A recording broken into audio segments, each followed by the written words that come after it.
नमस्कार, चौपाल चर्चा कार्यक्रम में आपका स्वागत है। मैं हूं आपके साथ सौरभ शर्मा। किसान भाइयों, चौपाल चर्चा कार्यक्रम आपका अपना कार्यक्रम है जिसमें हम गांव-गांव जाते हैं, चर्चा करते हैं सरकारी योजनाओं की, किस तरीके से हमारे किसान भाई योजनाओं का लाभ ले रहे हैं। आपको बता दें, इस वक्त हम मौजूद हैं उत्तर प्रदेश के जिला फिरोजाबाद के गांव सुजात नगर में, जिसका ब्लॉक पड़ता है टूंडला। आपको बता दें, फिरोजाबाद सिटी से ये जो गांव है लगभग 25 किलोमीटर है। इस गांव की जो जनसंख्या है वो है लगभग 1800। और आपको बता दें, इस गांव की जो मुख्य फसल है वो है आलू। आइए आपको गांव का जायजा कराते हैं।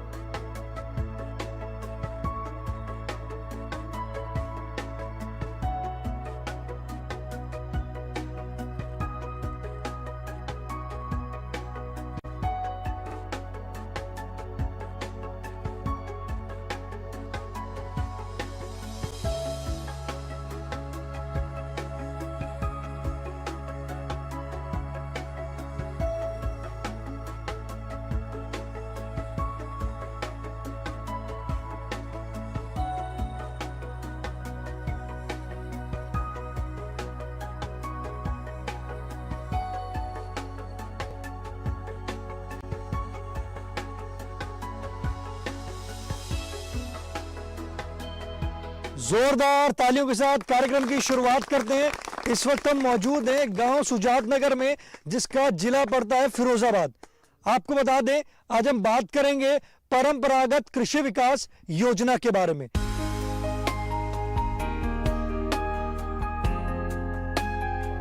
हमारे बीच में कृषि विज्ञान केंद्र फिरोजाबाद के विशेषज्ञ मौजूद हैं। हम उनसे जानते हैं इस योजना के बारे में। किसान भाइयों नमस्कार। परंपरागत कृषि विकास योजना का मतलब जो पहले परंपरा के आधार पर जो खेती की जाती थी, हमको कोई सी भी रासायनिक खाद का प्रयोग नहीं करना पड़ता था। केवल हम वहाँ पे अपनी जो खाद तैयार करते थे, जो फसलों के अवशेष को उसी में सड़ा देते थे, तो हमारी ज़मीन का जीवांश, कार्बन, सारे पोषक तत्व तो मौजूद रहते थे। हमने अंधाधुंध मात्रा में रासायनिक खादों का प्रयोग किया। हमारी ज़मीन में जो जो सूक्ष्म पोषक तत्व थे उनकी कमी हो गई और हमारा pH मान बिगड़ गया, और जिससे कि हमारा जीवांश कार्बन कम हो गया। अब किसान भाई जो खाद पहले 10 किलो बीघा की डीएपी डालते थे आलू में 5 साल पहले, वो 50 किलो बीघा की डीएपी डाल रहे हैं, लेकिन वो पैदावार उतनी नहीं ले पा रहे हैं, क्योंकि ज़मीन का भौतिक, रासायनिक और जैविक तीनों दशाएं खराब हो गई हैं। अब हमको करना क्या है, वो उसी परंपरा पे आना है। पहले हम वहाँ पर जो जानवरों का गोबर है, जानवरों की पेशाब है, हरी खाद की पलटाई है, उसको हमको करना पड़ेगा। तो जो हमको कार्बनिक खाद बनाने के लिए या तो कंपोस्ट खाद, मतलब गड्ढा जो हमारा है वो वहाँ पर गड्ढा खोदा हुआ हो। अगर आप सड़क के किनारे को वहाँ पर गोबर डालते रहोगे, घूरा डालते रहोगे, पानी बरसेगा, पीला पीला ह्यूमिक एसिड निकल जाएगा, तो वो वहाँ पर सड़ेगा नहीं। खेत में आप डालोगे, दीमक जल जाएगी। उसको हम कहते हैं फार्म यार्ड मैन्योर, सड़ी हुई गोबर की खाद का मतलब गड्ढा खोद के। अभी एक और वहाँ पे डिकम्पोजर आ गया, वो कृषि विज्ञान केंद्र पर ही उपलब्ध है। अगर आप गड्ढा खोद के गोबर और कूड़ा कच्चा डालते रहो, उस डिकम्पोजर का छिड़काव कर दीजिए और उसके बाद में आप वहाँ पर 40-50 दिन में भी वो खाद बन के तैयार हो जाएगी। देखिए, कितनी अच्छी जानकारी दी हमारे विशेषज्ञ ने आपको बताया परंपरागत कृषि विकास योजना के बारे में। आप बैठ सकते हैं, हमारे बीच में किसान भाई मौजूद हैं, आइए जानते हैं। जी आप बताएं, आज हम बात कर रहे हैं जैविक खेती के बारे में।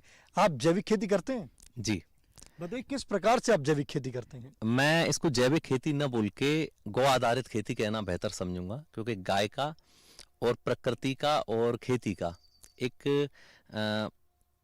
सिक्के के दो पहलू जैसा संबंध है। मैं ये जो आप फार्म देख रहे हैं, ये 100% गौ आधारित कृषि ही है, और इसके लिए मैं बर्मी कंपोस्ट खाद भी बनाता हूँ और गौमूत्र से भी बहुत सारी चीज़ें बनाता हूँ। जैविक जो खेती कर रहे हैं आप, कितने समय से कर रहे हैं? मैंने पीएचडी कंप्लीट करने के बाद मैं 17 से ऑर्गेनिक फार्मिंग करना चालू किया, और अब ये 100% ऑर्गेनिक फार्मिंग हो रही है। जब आप जैविक खेती नहीं करते थे और अब आप जैविक खेती करते हैं, तो मिट्टी में आपको कितना बदलाव महसूस हुआ? देखिए, आप मिट्टी में देख सकते हैं कि पहले की जो मिट्टी थी वो एक तरह से मृत मिट्टी थी, और अब ये जो मिट्टी है ये फूली फूली और बहुत फोक मिट्टी है। यहाँ पे आप केंचुआ देख सकते हैं, और ये जो फार्मिंग आप देख रहे हैं हमारी, इसमें हम कोई भी कल्टीवेशन का काम बाग में नहीं करते। यहाँ जैसे हम बड़े बड़े ट्रैक्टर, पहले छोटे छोटे हलों से जुताई होती थी, अब 50-50 हॉर्स पावर के ट्रैक्टरों से हमें जुताई करनी पड़ रही है, और हम 6 इंची मिट्टी में ही खेल रहे हैं, क्योंकि हमने जो अपने मित्र कीट हैं उनको मार दिया है केमिकल डाल डाल के। और यहाँ पे कोई भी कल्टीवेशन का काम नहीं होता। यहाँ पे जो प्रकृति ने कल्टीवेशन करने के लिए जैसे केंचुआ और जो मित्र कीट बनाए हैं, केवल उन्हीं का उपयोग होता है। लाभकारी है, बहुत लाभकारी है, और फर्टिलाइजर का खर्चा बचता है। खर्चा नहीं है इसमें। बिल्कुल बिल्कुल। देखिए आप बैठ सकते हैं, देखिए कितने अच्छे हमारे किसान भाई हैं, उन्होंने बताया आपको कि किस तरीके से वो जैविक खेती कर रहे हैं। जैविक खेती करके उनका खर्चा बिल्कुल ना के बराबर हो गया, वो कह रहे खर्चा है ही नहीं और वो उससे लाभ ले रहे हैं। हमारे बीच में और भी किसान भाई मौजूद हैं, आइए जानते हैं। जी आप बताएं, जैविक खेती करते हैं आप? जी करते हैं थोड़ा, लेकिन समस्या एक जो आ रही है वो ये है कि किस फसल में कितनी पोटास की आवश्यकता होती है, उस हिसाब से बगल वाले दूसरे किसान का कुछ ज़्यादा पैदावार हो जाती है और हम जैसे परंपरागत करते हैं तो घाटा हो जाता है। तो जानकारी का अभाव है, और ये सब जानकारी अगर सरकार की ओर से उपलब्ध करा दी जाए कि किस फसल के लिए क्या क्या चीज़ की आवश्यकता है और कैसी खाद की आवश्यकता है, तो हम किसान भाई इसका उपयोग और लाभ ले सकते हैं। आइए हम अपने विशेषज्ञ से जानते हैं। जो रणनीति और 7 रणनीति थी हमारी जो डबल फार्मिंग के लिए, उसमें ये तीसरी रणनीति हमारी ये थी कि हम अपनी मिट्टी के स्वास्थ्य पर आधारित पोषक तत्वों का प्रबंधन और उसकी गुणवत्ता के बीजों का प्रबंधन करना। आप कहते हैं कि हमको खेत में हमारी पोषक तत्वों की मात्रा हमको मालूम नहीं है, तो आप जो है अपने खेत का पहले मृदा परीक्षण कराएं, और मृदा परीक्षण जब करा लेंगे तो सारी रिपोर्ट में, सारा मतलब कार्ड में आपकी इस खेत की पूरे पोषक तत्वों की सिचुएशन या स्थिति मालूम पड़ जाएगी कि आपके खेत में कितने % ऑर्गेनिक है, कितनी फास्फोरस है, कितना पोटास है, और इसके अलावा कितना सूक्ष्म तत्वों में सल्फर कितना है, या तांबा कितना है, लोहा कितना है, जिंक कितना है। तो इससे आपको आइडिया हो जाएगा, और जब जिस तत्व की जब आप अगली फसल लेंगे तो उसी के आधार पर आपको पोषक तत्वों का मतलब जो है उसमें आपको देने की आवश्यकता होगी, जिससे आपकी लागत कॉस्ट भी कम होगी और पोषक तत्व की मात्रा मतलब ज़्यादा आपको देनी नहीं पड़ेगी। चौपाल चर्चा कार्यक्रम में वक्त हो चुका एक छोटे से ब्रेक का। ब्रेक के बाद जानेंगे इस योजना से और भी लाभ।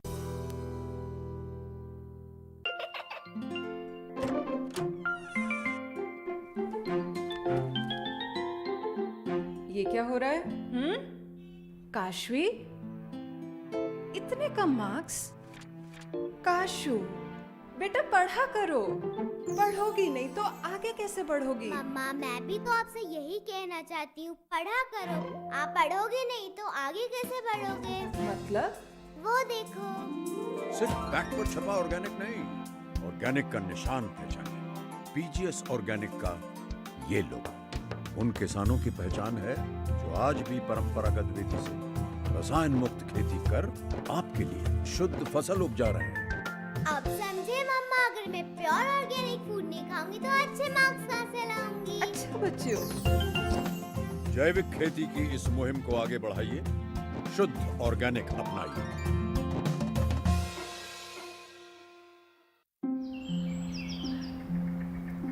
अरे अरे अरे क्या कर रहा है? इधर इधर इधर, हम बोल रहे हैं तेरे बीजू का। उतला बोल रहा है? हाँ, पक्षियों से तो हम खेत को बचा लेते हैं, पर इन घातक रसायनों से कैसे बचाएं? मतलब? देख बेटा, तू जो ये अंधाधुंध रसायन मिलाता है ना, मिट्टी की सेहत बिगड़ने लगी है, और जब माटी ही कमजोर पड़ जाएगी तो उपज कैसे सेहतमंद होगी? हाँ? अरे पहले ऐसा नहीं था, पूछना अपने बड़े बुजुर्गों से, कैसे फसल लहलहाती थी, शुद्धता झलकती थी। हाँ, माटी भी तंदुरुस्त और लोग भी। अरे अब पहली वाली बात कहाँ? पर अब तो सब यही डाले हैं। सब नहीं, आज भी लाखों जागरूक किसान परंपरागत विधि से फसल उगा रहे हैं, खर्चा कम और उपज की कीमत भी बेहतर पा रहे हैं। ठीक है भाई, मैं भी आज से जैविक खेती शुरू करूंगा। माटी से प्रेम की परंपरा है परंपरागत खेती। ब्रेक के बाद आपका स्वागत है कार्यक्रम चौपाल चर्चा में। आज हम बात कर रहे हैं परंपरागत कृषि विकास योजना के बारे में। हमारे बीच में किसान भाई मौजूद हैं, आइए जानते हैं। जी आप बताएं, जैविक खेती करते हैं आप? नहीं। आपको जानकारी है कि जैविक खेती क्यों जरूरी है? नहीं, ऐसी कोई जानकारी नहीं है। हमारे विशेषज्ञ ने बताया आपको कि जैविक खेती किस तरीके से करेंगे और क्यों जरूरी है, तो आप करेंगे अब? हाँ करेंगे, जब फायदा होगा तो क्यों नहीं करेंगे, फायदा मिलेगा तो करेंगे। अभी तो कोई ऐसी वो किया नहीं, अभी तो यही लगा रहे हैं। हमारे विशेषज्ञ से सवाल करना चाहते हैं आप? नहीं ऐसी कोई बात नहीं है, आप जो बता रहे हैं वो हम समझने की वो कर रहे हैं। आप बैठ सकते हैं। देखिए हमारे किसान भाई ने कहा है कि अब वो जैविक खेती जैसे हमारे विशेषज्ञ ने बताया तो अब वो करेंगे। हमारे बीच में और भी किसान भाई मौजूद हैं, आइए जानते हैं। जी आप बताएं, आज हम बात कर रहे हैं जैविक खेती के बारे में। जैविक खेती करते हैं आप? नहीं, जैविक खेती नहीं करते हैं। और हम अपने तरीका से कुछ जो है कीटनाशक दवा भी बनाते हैं और वह दवा का प्रयोग करते हैं। तो जैसे हमारी फसल के जो है कीटाणु दुश्मन है फसल के लिए, तो उनको जो फसल के लिए लाभदायक हैं उनको बचाने के लिए हमने एक दवा बना रखी है। कौन सी दवा बनाई है, बताइए हमारे और भी किसान भाइयों को। वो जैसे आपके जो है अकौआ के पत्ते हैं, नीम के पत्ते हैं और नीम की निवाली है और सफ़ेद कन्नेर है। इनका जो है उसमें गढ़ा में डाल करके और 5 किलो गाय का मूत्र डाल करके उसकी दवा बनाते हैं। लाभकारी है? लाभकारी है। जो हमारी फसल के कीटाणु हैं वो खत्म हो जाते हैं, जो फसल को लाभदायक हैं वो बच जाते हैं उस दवा से। देखिए हमारे किसान भाई कह रहे हैं उन्होंने जैव उत्पादक बनाया है। जैव उत्पाद जब बना रहे हैं तो उससे उनको लाभ की प्राप्ति हो रही है। उन्होंने बताया जो हमारे मित्र कीट हैं वो तो बच जाते हैं, जो दुश्मन जो कीट हैं वो उनको नष्ट कर देते हैं उनको। हमारे बीच में और भी किसान भाई मौजूद हैं, आइए जानते हैं। जी आप बताएं, आज हम बात कर रहे हैं जैविक खेती के बारे में। जैविक खेती करते हैं आप? जी नहीं। जानकारी है कि जैविक खेती क्यों जरूरी है? हाँ जानकारी है साहब। तो जैव करेंगे खेती हो? करेंगे आप जैविक हाँ, खेती? जी जी अभी देखिए हमारे बनाया है, कुछ करेंगे। चौपाल चर्चा कार्यक्रम में वक्त हो चुका एक और छोटे से ब्रेक का। ब्रेक के बाद जानेंगे परंपरागत कृषि विकास योजना से और भी लाभ। कोरोना वायरस के खतरे से बचते हुए फसल की कटाई, बिक्री, खरीद, नई फसल की जुताई और बुआई सुरक्षित हो सकती है अगर हम लगातार हाथों को साबुन और साफ पानी से नियमित अंतराल पर धोते रहें। नाक, मुंह को मास्क, गमछे या कपड़े से ढक कर रखें। आंख, कान, नाक, मुंह न छुएं। आपस में 2 गज की दूरी बनाए रखें। मास्क और 2 गज की दूरी के मंत्र को अभी हमें छोड़ना नहीं है। फसलों की बुवाई एवं कटाई करते समय आपस में कम से कम 2 गज की दूरी बनाए रखें। फसल की कटाई करने के बाद छोटे छोटे ढेरों में इकट्ठा करें। कृषि के औजारों की समय समय पर सफाई करें। एक दूसरे के साथ औजारों की अदला बदली न करें। श्रमिकों के शौचालयों और हाथ धोने की जगह की ठीक से सफाई जरूरी है। बुआई, कटाई एवं मड़ाई के दौरान इस बात का ध्यान रखें कि इन स्थानों के आसपास कोई थूके नहीं।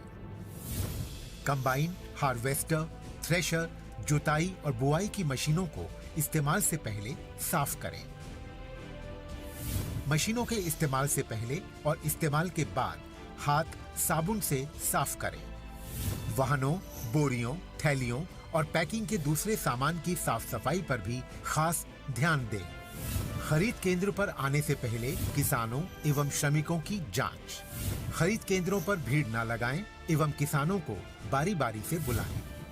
गोदामों पर खरीदी हुई फसल को लेने में शीघ्रता करें ताकि किसानों एवं श्रमिकों को रुकना ना पड़े। कोरोना के खतरे से बचाव और अधिक जानकारी के लिए आरोग्य सेतु ऐप डाउनलोड करें। देश में खाद्य सुरक्षा के ये सिपाही भोजन की निरंतर उपलब्धता को सुनिश्चित करते हैं। किसान स्वस्थ रहें तभी हम कोरोना वायरस से जीत पाएंगे, आगे बढ़ पाएंगे। किसान सबल, देश प्रबल। ब्रेक के बाद आपका स्वागत है गांव सुजात नगर की चौपाल चर्चा से। आज हम बात कर रहे हैं परंपरागत कृषि विकास योजना के बारे में। हमारे बीच में किसान भाई मौजूद हैं, आइए जानते हैं। जी आप बताएं, आज हम बात कर रहे हैं जैविक खेती के बारे में। जैविक खेती करते हैं आप? जैविक खेती तो हम करते रहेंगे, पर जैविक खाद देते हैं खरीद के बाजार से, 2 साल से हम खाते रहे हैं जैविक खाद, उससे हमको बहुत लाभ मिल रहा है। किस तरीके से करते हैं आप? जैसे खाद के साथ उसको घुला के नीचे डाल के जब खेती बोते हैं तो नीचे से फिर ऊपर से भी देते हैं, तो उसमें हमको बहुत लाभ मिलता है। लाभकारी है। हाँ, बहुत लाभकारी है। और वैसे भी बहुत हमको और आर पड़ोसी के उससे खेत में हमारी माहौल भी ज़्यादा होती है, मिट्टी की उपजाऊ क्षमता बढ़ती है। हाँ बढ़ती है उससे, और उसमें फसल भी बहुत लाभदायक होता है। कभी महसूस किया कि जो आपकी जो फसल है उसकी गुणवत्ता भी अच्छी हो रही है? नहीं किया है, ऐसा कोई नहीं किया है। वैसे लाभकारी है। हाँ लाभकारी है। जैसे कि आपने बताया कि आप बाजार से जैविक खाद खरीदते हैं, तो आप अपनी खाद बनाने के लिए हमारे विशेषज्ञ से सवाल करना चाहते हैं? हाँ करना चाहते हैं। जी, सवाल करें। वो हमको ये जानकारी दें कि कैसे बनता है वो खाद, जैविक खाद, और कैसे वो उसमें होता है, केमिकल कौन सा डलता है, कैसा क्या होता है, तो इसलिए वो जानकारी दें हमको। देखिए, हमारे किसान भाई का हमारे विशेषज्ञ से सवाल है कि वो अभी जो जैविक खाद जो है वो मार्केट से खरीदते हैं, परंतु वो खुद का जैविक खाद बनाना चाहते हैं। तो वो जैविक खाद बनाना चाहते हैं, किस तरीके से बना सकते हैं, आइए हम अपने विशेषज्ञ से जानते हैं। जी, मैं डॉक्टर ओमकार, कृषि विज्ञान केंद्र फिरोजाबाद। जैसा कि अभी किसान भाई ने सवाल पूछा है कि वो किस तरह से जैविक खाद बना सकते हैं, तो ये बहुत ही आसान है किसान लेवल पर इसको बनाना। जैसे 3 तरह की जैविक खाद होती है। सबसे पहले तो गोबर की खाद, और केंचुए की खाद, और आपका नेटिव कंपोस्ट। तो ये बड़ा आसानी से बन सकती है, और किसान भाई लोग गोबर की खाद तो बनाते ही हैं, लेकिन जनरली उनको रोड साइड में बनाते हैं। तो उनको सोचना चाहिए या करना चाहिए कि वो किसी गड्ढे में इसको बनाएं जो 6 से 8 महीने में बन के तैयार हो जाएगी, और आपके जो भी फील्ड में इसको प्रयोग करेंगे उसके रिजल्ट्स अच्छे आएंगे। दूसरा, केंचुए की खाद जिसको वर्मी कंपोस्ट बोलते हैं, ये भी बहुत एक अच्छी विधि है, और ये किसी भी छायादार स्थान पर इसको बनाया जा सकता है, जिसमें 1 मीटर चौड़ा और लंबाई आप अपनी आवश्यकता अनुसार ले सकते हैं, और लगभग ये 45 से 60 दिन में बन के तैयार हो जाएगी, जिसके लिए गोबर चाहिए या किचन वेस्टेज का भी इसमें प्रयोग कर लिया जाता है गोबर के साथ साथ। दूसरा, इसमें केंचुए की आवश्यकता पड़ती है, जो कि एक बहुत अच्छा एक आय का साधन भी है। केंचुए लगभग 500 रुपये किलो तक आप इसको आगे फ्यूचर में इसको सेल आउट कर सकते हैं। इसी तरह से नेटिव कंपोस्ट तीसरे नंबर पर है, जो आप इसको एक ईंटों का एक ढांचा होता है जो अभी 6 फुट चौड़ा और 10 फुट लंबा और 4 फुट ऊंचा, ये जालीदार एक ढांचा होता है, जिसमें आप फार्म का जो वेस्टेज होता है और कुछ करीब 100-150 या 200 किलो तक गोबर का इसमें मिला करके कई 3-4 लेयर 1-1 फुट की बना दी जाती हैं, और इसको कवर कर दिया जाता है मिट्टी से, इसको बंद करके, और लगभग 3 महीने में या 90 दिन में ये खाद बन के तैयार हो जाती है। तीसरा, हरी खाद जो हमारे पूर्वज करते थे, वो भी काफ़ी अच्छा एक विकल्प है। तो किसान भाई हरी खाद को भी प्रयोग कर सकते हैं जो हमारे खेत खालियों, विशेषकर गर्मियों में, और इससे आपकी खेती में जो प्रोडक्ट तैयार होगा वो उच्च गुणवत्ता युक्त होगा, और दूसरा ये अच्छी मार्केट होगा, और हमारे स्वास्थ्य के लिए सभी के लिए अच्छा है, और हमारी ज़मीन के लिए भी। देखिए, कितनी अच्छी जानकारी दी हमारे विशेषज्ञ ने आपको बताया कि किस तरीके से आप जैविक खाद बना सकते हैं। हमारे बीच में और भी किसान भाई मौजूद हैं, हम उनसे जानते हैं कि जैविक खेती वो किस तरीके से कर रहे हैं। जी, आप बताएं, जैविक खेती आप किस तरीके से करते हैं? देखिए, अभी मैंने शुरुआत नहीं की है, लेकिन आज मैं बैठा हूँ तो मुझे लगा है कि करनी चाहिए। और मेरा कृषि विशेषज्ञों से ये प्रश्न है कि मृदा परीक्षण कहाँ होता है, और मृदा परीक्षण में कहीं कठिनाई तो नहीं है, एक सामान्य किसान को कैसे वो करा सकता है? तो ये सवाल मेरा कृषि विशेषज्ञ से है। देखिए, हमारे किसान भाई का हमारे विशेषज्ञ से सवाल है कि वो मिट्टी की जांच कराना चाहते हैं, और साथ ही साथ उन्होंने कहा है कि इसमें कोई कठिनाई तो नहीं आती है। आइए हम अपने विशेषज्ञ से जानते हैं।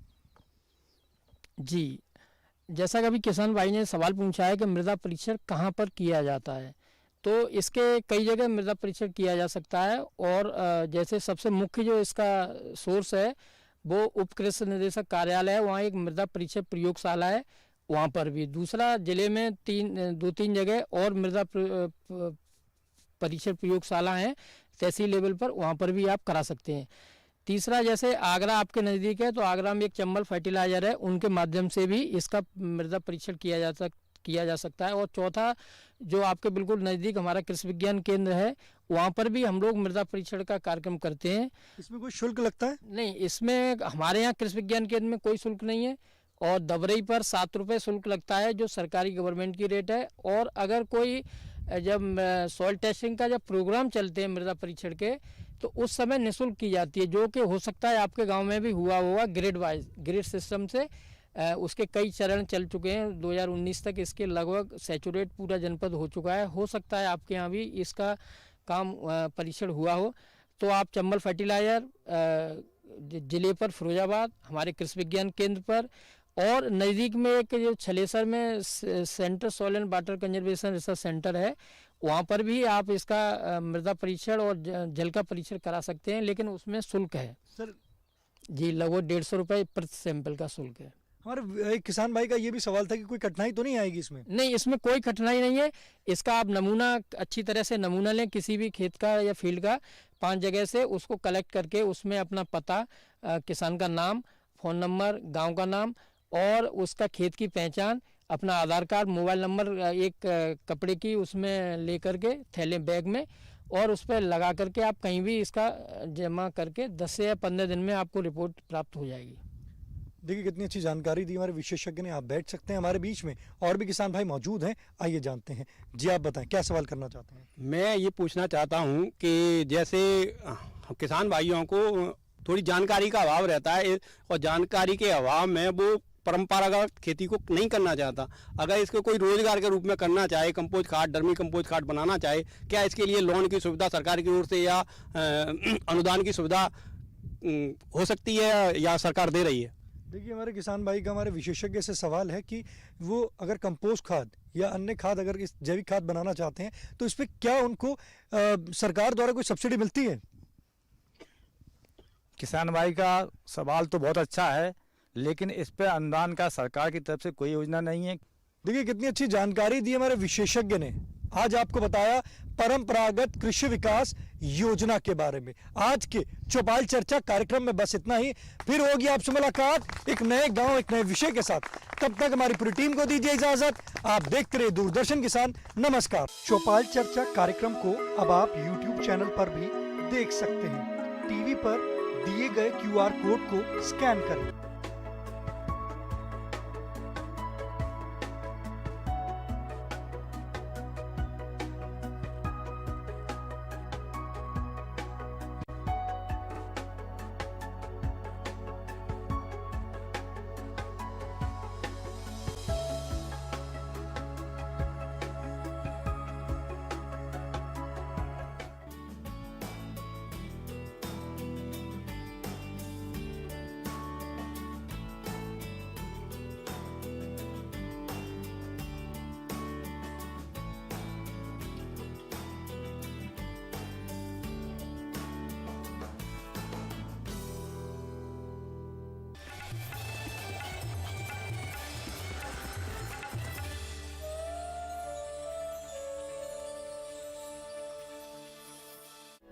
बरसात में दुधारू पशुओं की कैसे करें सुरक्षा?